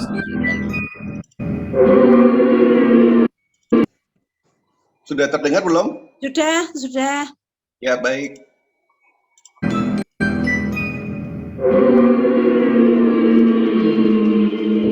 Jacqueline Kelly has been terrified of birds and feathers for as long as she can remember. For years, she's been desperate to find a cure for her phobia. I went to see my doctor and I asked him if there was anybody that he could send me to. He looked at me as though I was crazy. He told me to go to the library and get a book about birds. He also told me to get a bird table and put it in the garden and watch the birds landing on it. As I tried to explain to my doctor, I mean, do you honestly think that I haven't already tried these things? If it was as simple as that, I would have done it. Jacqueline has agreed to be wired up to a heart monitor to see exactly what's happening to her body when she sees a feather. Her normal heart rate is about 80. Oh, God, no. But when she sees a feather, her heart races in a typical adrenaline-fueled response to extreme fear. Do you want it up? Yeah. Yep. Okay, can you put the screen up, please? As her fear mounts, she starts to sweat. Using a thermographic camera which measures heat, we can see this happen. To begin with, her face and her scalp are glowing red. She's anxious but in control. But after seeing the feather, there's a dramatic change. Her skin, particularly on the scalp, becomes white hot.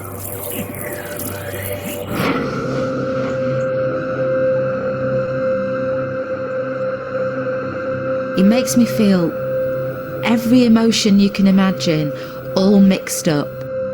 When a reaction is so intensely unpleasant, it's not surprising that phobics go to any length to avoid this terror. Do you think Mummy would like this one? No. She would scream. She would scream? Yes. Would she? Jackie spends little time outside the house. My mum, she does lots of things with Angelina. So feeding the ducks, I would probably like to do, but can't. We go shopping in Manchester where there are pigeons all over the place. We run in and out of buildings to avoid them. She'll stand backed against a wall until we shoo them away. If they come anywhere near her, she goes hysterical. People look at you as if you've got somebody simple with you. Last year when we were on holiday in Tenerife, I took Angelina to the beach, building sandcastles. We'd not been on the beach 5-10 minutes, and one pigeon landed. It was probably about 100 yards away from us, but I couldn't stay.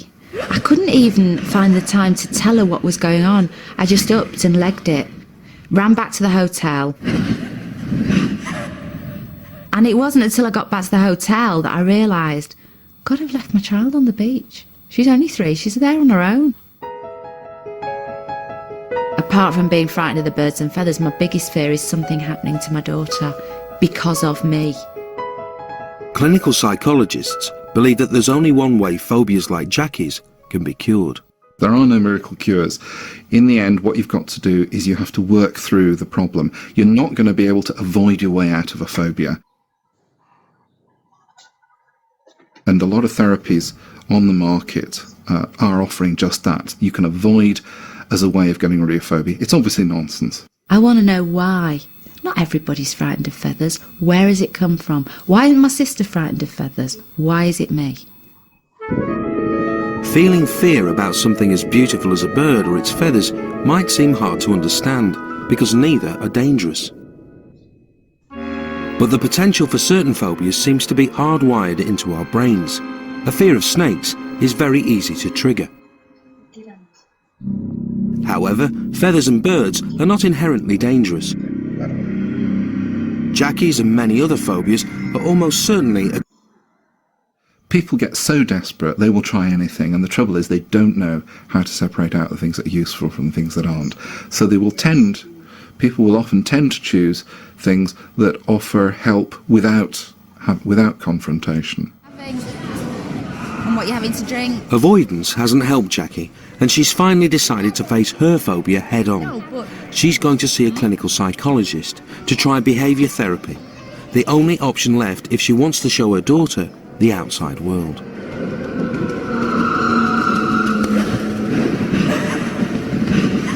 So today is almost like the end of the road for me. This is the last thing that I can try. So, birds, feathers... Birds, feathers. Any type of... Any type of bird, any type. Professor Paul Salkowskis specialises in behavioural therapy. He believes he can change the way Jackie thinks about birds and feathers in just one session. So what you're saying to me is you would very much like to get rid of this problem? Yes. Okay, even if it involved coming in contact with feathers? This is the bit that scares me. Sure it does. It's a scary bit. But you're already suffering so much anxiety from this that actually, I suspect that you've lived the worst anxiety you could experience time and time and time again, so it wouldn't be any different to what's already happened, just this time it would be for a purpose. So I'm saying that's the choice. Am I prepared to confront this? Or would I rather just carry on like I am? Yeah, I want somebody to wave a magic wand and it all to go away, and it's not going to happen. I have a magic wand, it's got feathery bits on it. I'm wondering what you think is the worst thing that would happen. I feel like I'm going to die. I'm going to die. See, feathers not the fear, is it? Dying's the fear. You're not afraid of feathers, you're afraid of dying. The worst possible fear is not feathers. The worst possible fear is losing it, dying, not seeing your daughter grow up, all the things that go with that, okay? Now, I'm telling you that that's not what's going to happen, that you're not going to die. But, I'm saying that also, I don't expect you to believe me on that. I don't expect you to believe me on that. But what you have to do is you have to find out. So, I kind of need to know whether you want to go the next step. The next step being show me a feather. Next step's a feather. I can't. It's only a very small feather. Paul is very persistent. Jackie has agreed to look at a feather. I'd be very interested to know what's going through your mind as we do this. Okay, it's coming out now. You're right. Okay, there it is. Okay, I'm just going to put it down there. Okay, just tell me what's going through your mind just now, Jackie. I need to get away from it. Jackie, out of 100, what would... I'm terrified. Right. Out of 100, where is it? 100. Okay, stay with it then. Okay, now what's going to happen? I'll tell you what's going to happen. What's going to happen is that anxiety will come down.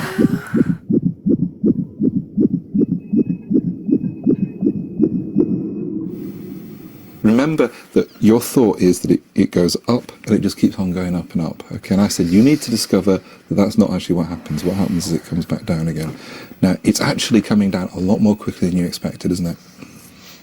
Yeah. In fact, you can't believe it, can you? Yeah. That's good. This is something Yeah. you told me you were certain would kill you. Now, in fact, I think you're discovering that you're wrong. Yeah. That death is not, that this actually can't kill you. And you smiled. For a woman who's going to lose it, a woman who's going to go completely bonkers and is going to die, yeah, you gave me a very nice smile. I think this is as good as it's gonna get. Okay, ready? Yeah. Okay.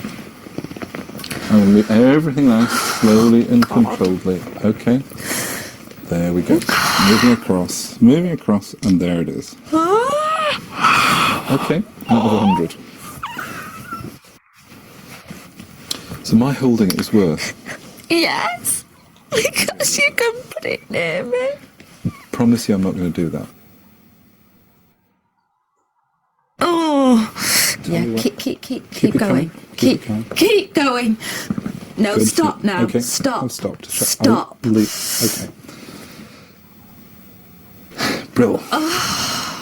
People often say, I've had it for so long, how can I possibly ever get rid of it? In 100 years, let alone, a couple of hours. And the answer is you can. You're getting quite bored of this feather, aren't you? What I'll do is I'll just peel it off and take this off and put it back in its little envelope. Okay? Then we've got a very romantic feather. Okay, it's coming away, is that all right? Right. Okay. Romantic feather, which I'm going to tape down. I know what's happening here. What's happening here is you're thinking, I'm not worried about this, so the bastard's going to make me touch it. I'm not. No, I know you're not going to make me do I'm not anything. going to. I'm not. Yeah. So what do you want to do here?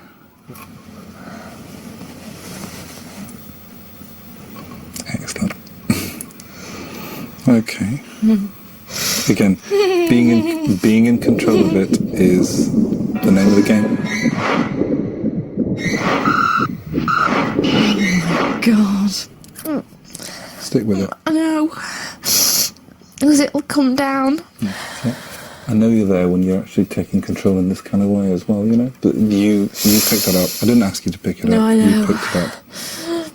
I knew I was never going to get home today unless I picked this up.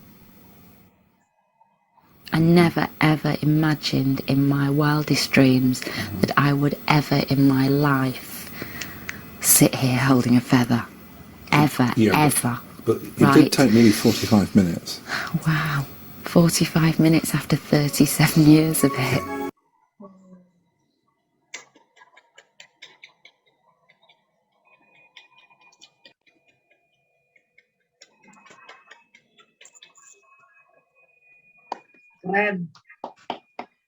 Keren banget.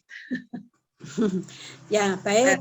Itu film yang kita tonton. Barangkali ada yang mau komen atau bertanya? Silakan. Izin Bu Liana. Ya. Apakah fobia itu juga karena dilatar belakangnya oleh kejadian tertentu yang membekas, katakanlah seperti trauma? Bisa? Ya, Bisa. Sehingga lewat terapi desensitisasi sistematis ini, maka boleh kita katakan bahwa itu sama halnya fobianya selesai, traumanya juga selesai, sehingga dia bisa berdamai dengan kejadian itu. Ya, sebetulnya kan ada juga yang terus menggali apa yang menyebabkan dia sampai fobia begitu. Mungkin itu panjang banget gitu ya, panjang banget. Nah, dengan terapi perilaku ini kan hanya 45 menit tadi terapisnya mengatakan after 45 minutes ya, sesudah 45 menit itu bisa diselesaikan gitu kan. Dan tidak diungkapkan mengapa dia sampai mengalami ketakutan pada bulu. Dia mengatakan, padahal adik saya tidak. Why me? Kenapa saya? Gitu kan. dan tidak ada di situ keterangan kecuali barangkali yang tidak dimasukkan dalam video pendek itu mungkin ada, tetapi nampaknya tidak digali secara lebih mendalam mengapa dia takut bulu, tapi hanya diperhadapkan bahwa sebetulnya kamu itu nggak takut sama bulu, yang lebih kamu takutkan adalah kalau kamu mati, kamu kehilangan anakmu. Nah seperti itu toh, tadi diberi tantangan-tantangan toh. Kamu mau berubah atau kamu mau tetap tinggal dalam ketakutan itu, menderita seumur hidupmu? Nah, itu kan tadi tantangan-tantangan.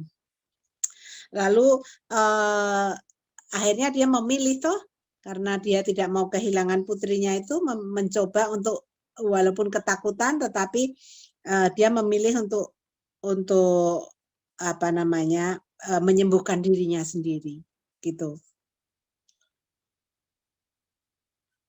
Ya. Nah, yang penting kalau fobia itu kan dari takut menjadi tidak takut lagi, ya. Terbukti dia pegang sampai pegang loh bulu yang romantis itu, ya. Tadi terapisnya juga humoris ya, lucu dia juga ya. Jadi kembali ke tadi teori dasarnya adalah dari takut kepada bulu menjadi tidak takut pada bulu. Itu kan tujuan yang bisa dengan jelas mudah dilihat. Berarti itu terapinya berhasil. Betul ya? Iya, Bu. Sesudah 37 tahun, luar biasa loh takut sama bulu. Ya. Ya. Maksud saya pada kasus-kasus yang lain, Bu, tertentu kalau menurut pengalaman saya itu fobia itu juga ada hubungannya dengan kejadian tertentu yang membuat seseorang itu bisa takut dengan situasi tertentu. Yeah. Nah, karena itu berarti kesimpulan saya dengan menonton video itu bahwa terapi bulu ini atau terapi lain yang dipakai untuk mengatasi rasa fobia seseorang dengan kejadian tertentu itu adalah terapi yang harus harus dicocokkan dengan ketakutannya. Jadi berarti terapi ini sekaligus bisa membantu klien atau konseli untuk juga bisa berdamai dengan traumanya. Itu mungkin maksudnya. Ya, paling tidak traumanya itu sudah tidak berpengaruh lagi toh? Betul, itu maksud saya, Bu. Ya, ya. Karena kan sudah tidak lagi membuatnya jadi fobi. Ya. Ya kan? Ya. Baik. Terima kasih, Bu. Marta, ya.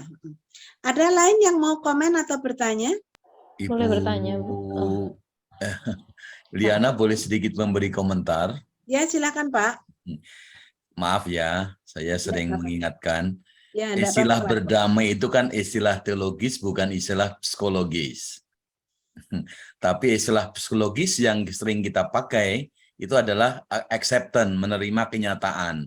Saya pikir ini perlu dicatat oleh teman-teman semua ya. Kadang-kadang mungkin karena kita belajar teologi, jadi bahasa kita, diksi yang kita pilih masih teologis. Tetapi sebenarnya orang itu tadi katakan kalau fobia dia harus menerima bahwa dia adalah fobia. Saya kira di situ itu menjadi satu titik tolak. Barangkali itu catatan saya, kadang-kadang nanti laporan kasus juga muncul di sana-sini menggunakan istilah pergumulan. Nah, tadi dari Ibu Liana tadi contohnya jelas kan, bukan menggunakan istilah pergumulan secara umum di dalam teologi, tetapi rinci masalah yang dihadapi oleh konseli kita. Makasih Ibu Liana, maaf. Terima kasih untuk tambahannya, Pak, masukannya Pak Toto. Tadi ada Ibu yang mau bertanya. Ya Bu, izin bertanya Bu. Ya, silakan. Untuk durasi waktu 45 menit itu memang standar durasinya atau tergantung dari kompleksitas, maksudnya kedalaman masalahnya atau gimana Bu? Kita punya batasan toh, kalau tidak salah di dalam konseling umum maksimal 1 jam dulu, ya kan? Di teori umum ya. Karena kalau kepanjangan juga melelahkan kedua belah pihak, tidak efisien lagi. Jadi kalau belum selesai disambung pertemuan yang akan datang gitu. Nah, 45 menit itu bagus. Itu cukupan. Ya, baik Bu. Makasih. Terima kasih. Ya, makasih. Masih ada? Saya mau bertanya, Bu. Ya. Kalau konselinya anak kecil yang kita sulit untuk berkomunikasi, bagaimana ya? Saya disuruh mengajar anak kecil untuk berbicara, tapi dia selalu tergantung dengan saudaranya. Kalau diajar, dia melihat terus ke saudaranya, jadi tidak fokus pada ajaran saya gitu. Pendekatan individu bisa dilakukan dulu toh. Untuk kayaknya dia kurang pede ya. Ya, itu. Jadi mungkin kecuali klasikal, Ibu perlu melakukan pendekatan individu untuk menemukan mengapa dia bergantung kepada saudaranya. Apakah saudaranya mengancam? Apakah memang dia diperbandingkan sehingga tidak punya kepercayaan diri? Nah, itu mesti ditangani secara individu. Sampai akhirnya dia menemukan kepercayaan dirinya tidak bergantung pada saudaranya gitu. Tidak cukup hanya klasikal kalau begitu. Itu menunjukkan bahwa dia punya problem. Masalahnya masih anak kecil ya. Ya. Sekitar 8 tahun sulit berkomunikasi ini. Oh ya, enggak apa-apa. Ibu bisa melakukan pendekatan. Komunikasi kan tidak harus verbal. Yang penting mengadakan pendekatan dulu untuk menemukan apa masalahnya. Kalau dia tidak bisa verbal, dia bisa disuruh gambar, cerita pakai boneka. Ya memang butuh waktu yang lebih banyak. Butuh kesabaran dan tenaga yang lebih banyak. Ya, makasih Bu. Iya, iya. Menarik sebetulnya itu, kasus-kasus seperti itu pada anak-anak. Apalagi kalau kita tidak bisa ngomong secara verbal ya. Ya, saya pernah menggunakan itu dengan boneka, dengan saya suruh gambar, komentari gambarnya, dan seterusnya. Apa yang dia suka, gitu. Oh iya. Ya. Mungkin dicoba dulu ya Bu. Terima kasih. Ya, sama-sama Ibu. Ya, masih ada? Dikit lagi Bu Liana. Ya. Ya, melanjutkan yang tadi ditanyakan Bu Melia. Ya. Berapa kali Bu maksimal teknik relaksasi ini bisa digunakan dalam proses konseling? Secara umum itu kira-kira berapa kali Bu? Itu kok tidak ada batasannya ya, karena masing-masing tergantung pada individunya. Oh, oke. Ya. Kita bisa saja mengulang teknik relaksasi itu di pertemuan berikutnya ya Bu ya. Bisa. Karena kan tergantung seberapa besar kecemasannya. Makin cemas makin susah toh. Iya, betul, betul Bu. Iya. Baik Bu, terima kasih Bu. Terima kasih juga. Baik, masih adakah yang ingin komen atau bertanya? Tidak? Kalau tidak ada, baik, kita lanjutkan yang ke teknik yang kedua ya. Teknik yang kedua, yaitu latihan penguatan. Ini penguatan, teknik yang kedua. Teknik yang pertama tadi adalah desensitisasi sistematis, terutama untuk fobia.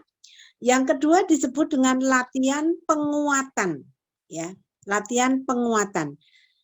Didasarkan pada prinsip pengkondisian operan. Kalau kita belajar psikologi, kita akan ketemu dengan pengkondisian operan, dan terbukti ini efektif untuk memodifikasi tingkah laku utamanya anak-anak. Jadi kalau yang terkenal itu pengkondisian operan, percobaan dari Pavlov, yang anjing dengan lampunya itu diberi daging, air liurnya mengalir seperti itu ya, disertai dengan bunyi bel atau lampu menyala, sampai suatu saat hanya lampunya yang dinyalakan, air liurnya menetes gitu ya. Itu teori umumnya. Nah, pengkondisian operan itu melibatkan pemberian hadiah untuk respon yang diharapkan dan tidak memberi hadiah untuk respon yang tidak diharapkan. Jadi ini menyangkut motivasi ekstrinsik, motivasi yang dari luar, bukan motivasi intrinsik yang dari dalam. Jadi hadiah, senyuman itu adalah motivasi ekstrinsik. Jadi pengkondisian ini atau latihan penguatan ini dikondisikan dengan melibatkan pemberian hadiah. Jadi kalau untuk respon yang diharapkan itu diberi hadiah. Dan tidak memberi hadiah untuk respon yang tidak diharapkan. Nah ini kadang-kadang kita terbalik ya. Supaya dia tidak menangis di lantai dan sebagainya lalu diberi hadiah itu salah sebetulnya. Nanti itu akan dipakai lagi. Jadi para ibu rumah tangga atau pendidik kalau lihat misalnya ada perilaku-perilaku yang tidak diinginkan jangan malah dikasih hadiah supaya diam gitu ya. Itu nanti dia akan melakukan itu lagi supaya dia dapat hadiah. Jadi kuncinya adalah kalau respon yang diharapkan itu diberi hadiah, kalau respon yang tidak diharapkan itu tidak diberikan hadiah. Bahkan kalau perlu diberikan hukuman. Ya. Berikutnya, latihan ini untuk memperkuat tingkah laku yang baru diperoleh, reinforcement atau penguat primer, misalnya makanan, ya, misalnya makanan. Reinforcement penguat sekunder, misalnya senyuman atau pujian. Makanan itu bisa benda yang lain ya. Tetapi jangan diberikan secara terus-menerus karena itu efeknya tidak baik karena nanti lalu sudah menjadi bosan dan tidak ngefek lagi ya. Jadi itu gunanya terutama untuk anak-anak kecil. Kalau anak-anak besar atau orang dewasa mungkin tidak harus dalam bentuk benda-benda ya. Namun demikian bisa digunakan juga, tetapi lebih efektif untuk anak kecil. Contohnya ya, saya akan memberikan contoh di sini berikutnya. Anak kelas 2 sekolah dasar, tidak mau menyelesaikan tugas-tugas sekolah. Tingkah laku yang akan diperkuat dideskripsikan sebagai mengerjakan tugas. Jadi kalau dia mengerjakan tugas itu nanti akan diberi hadiah. Mengerjakan tugas itu apa saja?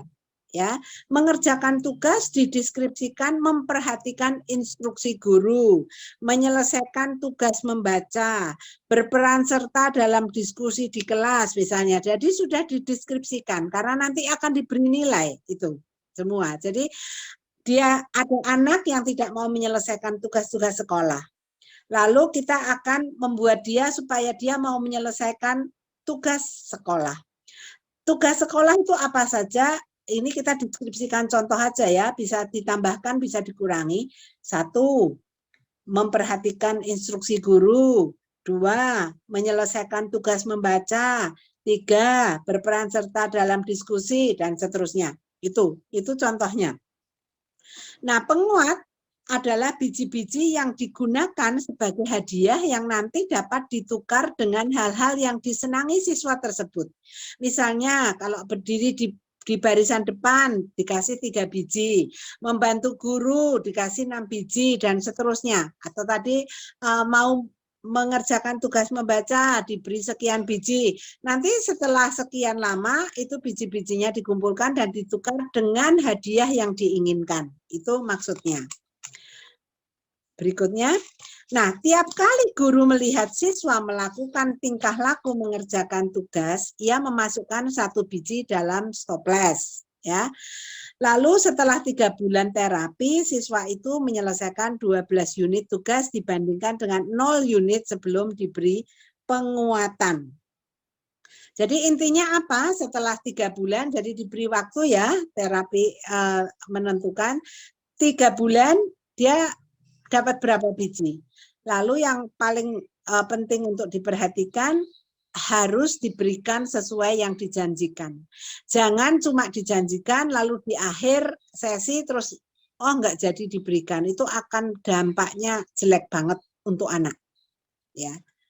Nah, penguatan respon yang diharapkan dapat disertai oleh pemadaman respon yang tidak diharapkan.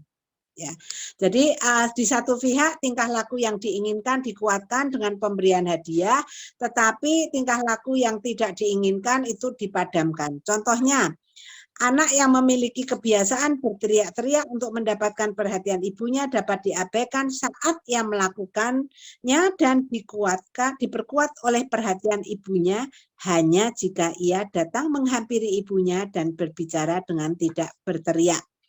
Nah, ini yang tadi saya singgung di awal, kebanyakan orang tua itu melakukan dua-duanya. Supaya menang, supaya baik, lalu dia dikasih sesuatu yang membuatnya diam. Itu akan dipakai senjata untuk dia terus melakukan perbuatan-perbuatan yang sebetulnya tidak baik. Ya, jadi prinsip umum berlaku adalah kalau baik dikuatkan dengan hadiah, kalau tidak baik jangan diberi hadiah. Itu prinsip umum. Pemodelan akan minggu depan, Mas Kris. Kita sampai di 2 teknik dulu supaya cukup untuk memahami. Ya, baik, sampai di sini apakah teman-teman cukup jelas atau ada pertanyaan? Bu, saya mau bertanya, Bu. Ya, silakan. Silakan Pak Ayub dulu. Monggo, siapa dulu silakan, bisa siapa saja. Tadi terapi apa namanya itu, yang perilaku anak tadi itu, ya, kira mana lebih penguatan. Ya, penguatannya lebih maksimal terasa ketika anak itu melakukan lalu diberikan surprise begitu. Boleh juga begitu, tidak. Tapi kan gini, itu kan dikumpulkan dulu supaya dia juga kebiasaannya itu tidak hanya sekejap-sekejap. Dan jangan juga begini, saya mau melakukan itu hanya kalau aku diberi hadiah. Jangan sampai begitu juga.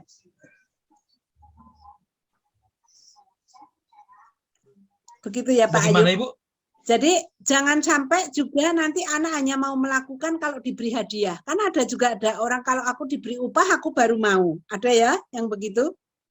Iya.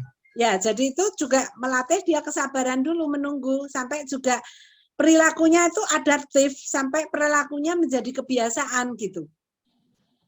Berarti artinya ada nilai positifnya ketika tekniknya tadi mengumpulkan biji supaya kebiasaan itu semakin terpupuk di anak, gitu maksudnya. Ya, supaya tidak dibanding dengan surprise tadi. Iya, surprise boleh saja, tetapi kalau untuk melatih kebiasaan itu kan lama-lama dia akan merasakan kalau ternyata mengerjakan tugas itu dia dihargai, dapat pujian dan sebagainya sehingga itu bisa menetap setelah 3 bulan. Jadi jangan terlalu cepat juga. Kalau terlalu cepat nanti itu belum menjadi habit ya. Misalnya gini, kalau contoh di orang dewasa tuh gini bisa. Misalnya saya punya kecenderungan misalnya ya untuk malas berolahraga. Aku bisa pakai penguatan. Caranya gimana? Saya menghadiahi diri saya sendiri misalnya, karena kalau saya tidak konsultasi, saya mau pakai cara itu. Misalnya kalau saya bisa tiap hari jalan pagi selama 1 minggu atau 1 bulan, maka saya akan membelikan diri saya sendiri, misalnya es krim kesukaan saya, atau membeli buku yang saya inginkan, dan sebagainya. Itu bisa. Sama juga kebiasaan telat tadi juga bisa pakai penguatan ini. Kalau saya datang tidak terlambat dalam 1 bulan ini, saya akan memberikan pada diriku sendiri ini misalnya apa? Aku misalnya bisa makan enak, aku bisa beli buku kesukaanku, aku bisa membeli tas yang aku inginkan dan seterusnya.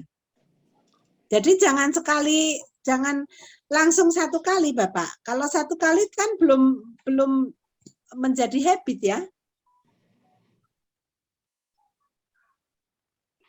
Pak Ayub? Halo Pak Ayub? Mungkin masih mute. Ya, arti, ya. Oke, Iya. saya bisa menangkap begitu, Pak. Ibu. Sudah, Ibu? Ya, Baik, oke, Pak Ayub cukup jelas? Ya.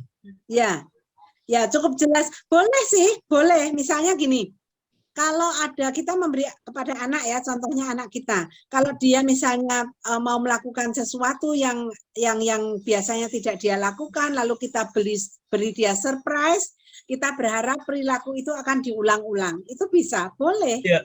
Bukannya tidak boleh loh, boleh. Ya.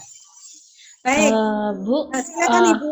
Iya, menyambung yang tadi yang Pak Ayub, berarti apakah boleh disimpulkan bahwa sebetulnya reward itu diberikan karena proses yang sudah dijalankan, jadi bukan cuma bicara hasil yang didapat, tetapi karena proses untuk membangun habit itu yang sudah dijalankan, begitu ya Bu? Ya, artinya Jadi penekanannya ke situ. artinya kan dia begini, kalau aku melakukan itu aku akan dapat itu. Itu kan motivasi toh, mendorong toh. Sama seperti ibu-ibu kenapa beli misalnya minyak goreng merek tertentu. Ternyata kalau beli minyak goreng merek tertentu itu dia dapat piring, dia dapat gelas gitu kan, kadang-kadang nggak butuh juga beli aja karena mau piringnya. Itu sama juga misalnya kalau anak-anak beli sesuatu permen misalnya, itu kan dipakai di dunia pemasaran motivasi itu. Apa yang mendorong konsumen itu beli? Kalau anak-anak, ya aku mungkin nggak suka permennya, tapi itu loh ada stikernya gitu kan. Nah itu sebetulnya itu yang dipakai. Ya. Ya, baik. Mari silakan tadi Ibu siapa ya yang bertanya tadi? Saya Bu. Silakan Bu, silakan. Masih berkaitan rupanya dengan pertanyaan sebelumnya, tapi ini contoh Bu, karena saya bergumul kan punya anak umur 3 tahun, sudah masuk playgroup dan juga penitipan. Setiap pagi dia pasti akan selalu berulah menangis. Nah, terus saya mencoba dengan metode penguatan ini, kalau Dedek mau sekolah dan tidak menangis, Dedek mau hadiah apa? Main dokter-dokteran katanya gitu ya. Nah, ternyata sampai sekolah kalau Dede nangis, Mama nggak akan kasih. Ternyata dia nangis Bu. Nah, cuman saya coba lagi besoknya dia masih nangis. Padahal sudah sorenya yang kemarin yang hari itu sudah saya belikan sorenya main dokter-dokterannya. Jadi sampai beberapa hari ini nangis saja terus. Nah, itu bentuk penguatan seperti apa lagi ya Bu? Atau saya terlalu kecepatan kali ya memberi hadiah sehingga tidak konsisten di sini. Itu Bu, mohon bantuannya Bu. Ya, juga ini mengingatkan saya untuk memberikan catatan, kalau ternyata diulang-ulang dan seterusnya tetap nggak bisa jalan dengan terapi ini, mesti kita berpikir loh, mungkin nggak cocok loh terapi ini untuk dilakukan. Ya, jadi jangan, tak paksa terus aja. Dilihat, kenapa sih dia menangis sebetulnya. Jangan-jangan dia takut sama temannya, dia dinakalin misalnya.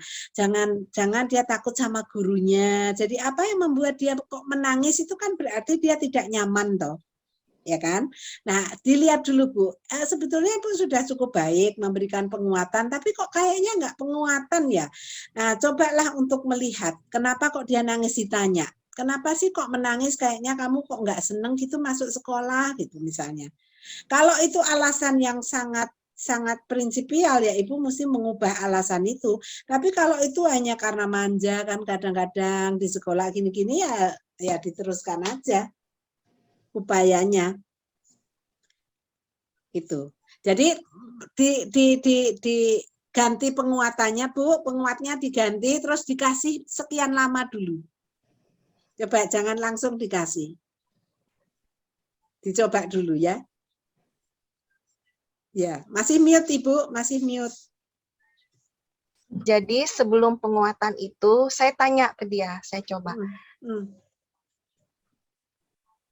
Jason kenapa tidak mau sekolah? Saya takut Mah, takut apa?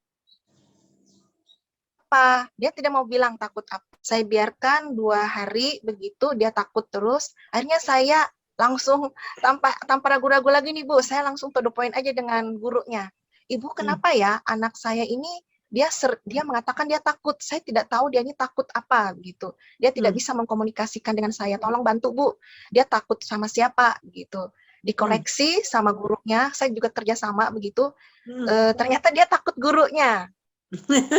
Karena suara gurunya itu terlalu besar. Nah, akhirnya guru membuat metode kasih sayang begitu ya. Nah, itu yang diterapkan. Tapi hari itu sudah diterapkan, lalu berikutnya dia masih nangis lagi, Bu.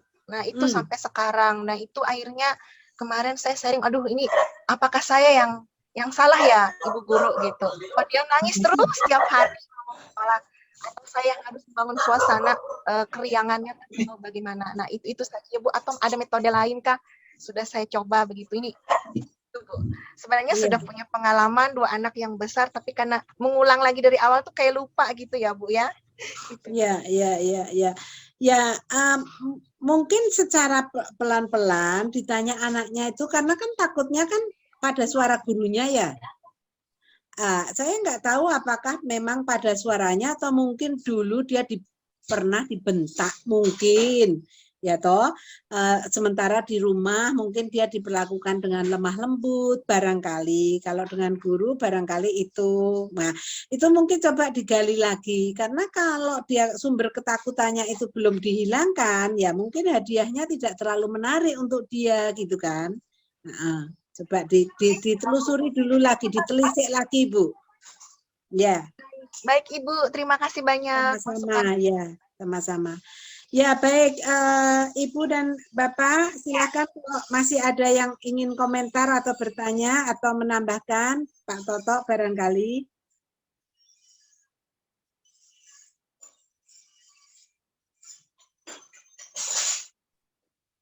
Saya cukup, Ibu.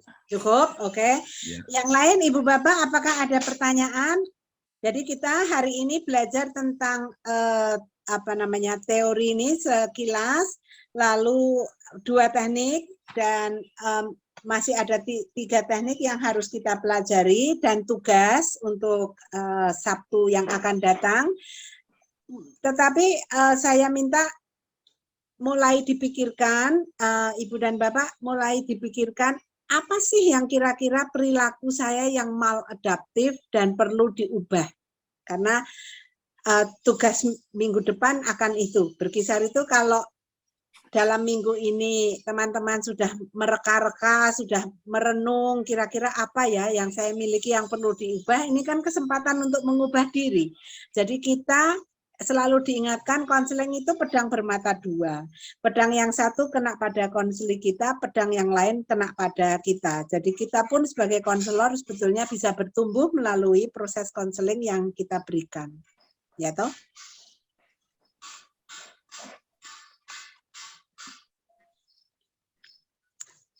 Baik, masih ada? Saya cukup, Bu. Cukup. Yang lainnya? Terima kasih. Ya, baik. Ini sudah, ya, cukup. Cukup, Bu. Ya, baik. Jadi 2 teknik sudah kita pelajari ya. Kita Sabtu depan akan berjumpa lagi. Sekarang sudah 12:03.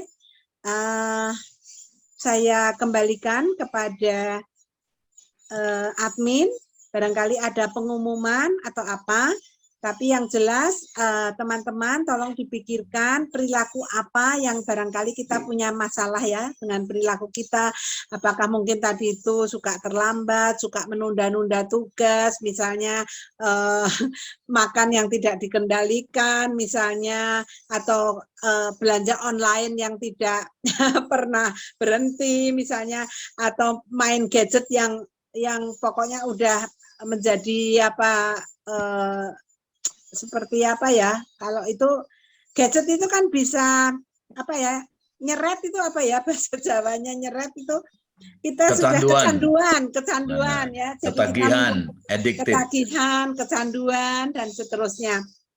Mungkin kita siap-siap saja perilaku apa yang mungkin akan kita ubah. Itu berarti kita punya masalah, nggak usah yang terlalu serius atau rahasia, nggak usah yang enteng-enteng saja, tapi saya yakin pasti ada di antara kita, itu pasti ada yang punya persoalan-persoalan perilaku. Begitu? Terima kasih Ibu Terima Liana. kasih ya teman-teman Baik sudah sekali, mudah-mudahan pada teman-teman ini. juga bisa memanfaatkan waktu ini dengan baik. Sekali lagi, minggu depan hari Sabtu yang dan pada jam yang sama kita akan bertemu lagi. Ya, teman-teman yang menginginkan rekaman atau materi ini silahkan menghubungi Mas Kris. Mas Kris pasti akan dengan senang hati membantu. Ya.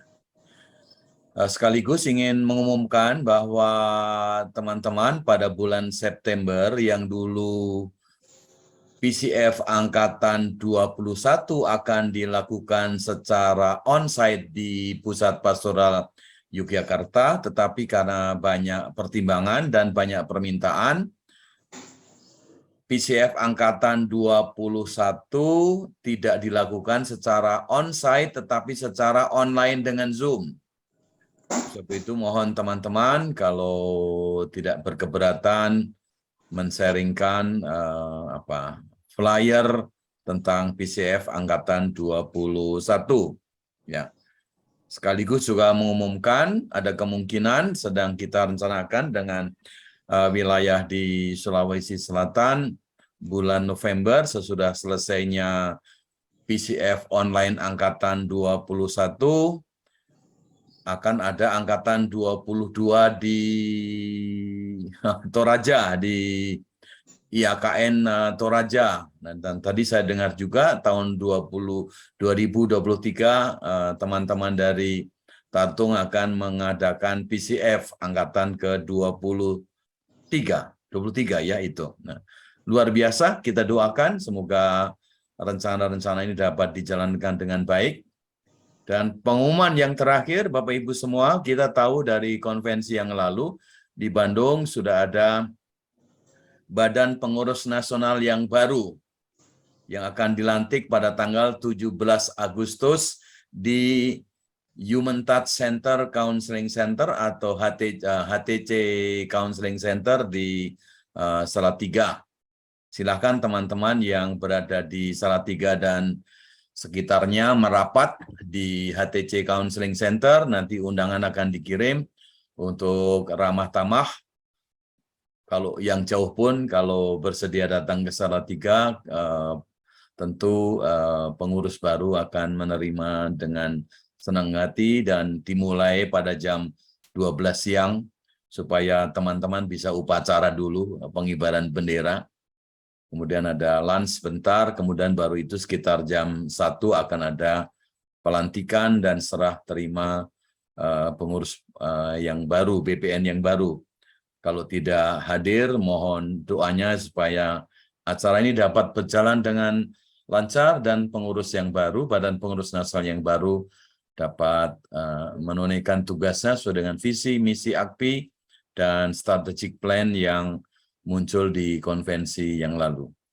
Barangkali itu informasi-informasi dari saya. Sekali lagi terima kasih atas nama Kantor Sengnas AKPI kepada Ibu Liana Pujiastuti. Sampai ketemu minggu depan. Juga terima kasih kepada teman-teman yang sudah menyempatkan diri di tengah-tengah kesibukan pelayanan dan pekerjaan, karya, dan tugas masing-masing di tempat masing-masing. Itu pengumuman dari saya. Apakah Mas Kris atau Mbak Ica ada sesuatu yang ingin disampaikan? Saya mau tanya Bu Liana. Ya, silakan. Materinya boleh dibagi sekarang? Oh, boleh, boleh. Oh ya, untuk rekan-rekan Bapak Ibu sekalian yang menginginkan materinya ataupun recordingnya, mohon chat ke nomor Seknas ya, biar nanti saya bisa mencatatnya siapa saja yang akan membutuhkannya. Terima kasih. Cukup Mas Kris? Cukup. Kalau boleh, apa hari ini ada sejawat dari Pulau Sumatera?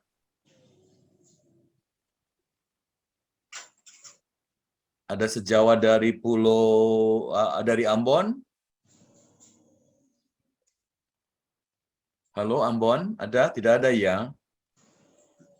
Kalau tidak ada, saya minta dari Timor. Siap ada Timor ya?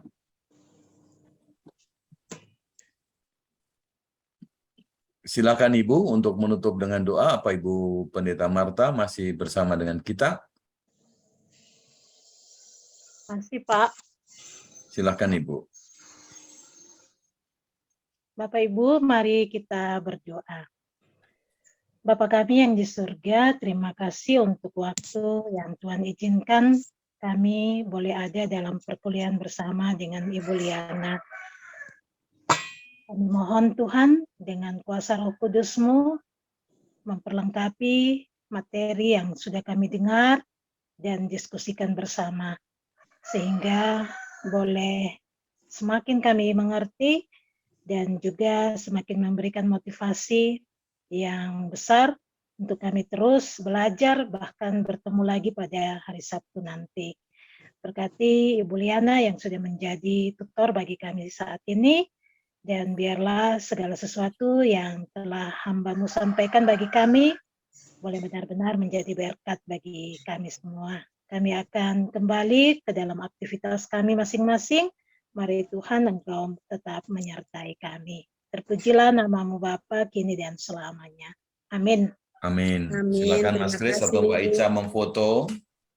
Ya, Bapak Ibu, mari kita foto bersama. Silahkan semuanya on cam. Terima kasih Pak Toto, Liana. Terima kasih. Monggo Mbak Ken ikut foto. Terima Mbak kasih Ken. Ibu dan Bapak. Baik, Bapak Ibu, saya foto ya. 1, 2, 3. Ya, sekali lagi. 1, 2, 3. Ya, terima kasih. Oke, terima kasih. Liana, Mas Kris, terima kasih. semua. Dah. Terima kasih Bu Liana, terima kasih Pak Toto. Rakel. Terima kasih. Sampai jumpa Semuanya. Sabtu depan. Sampai jumpa. Selamat siang, Bapak Ibu. Terima kasih.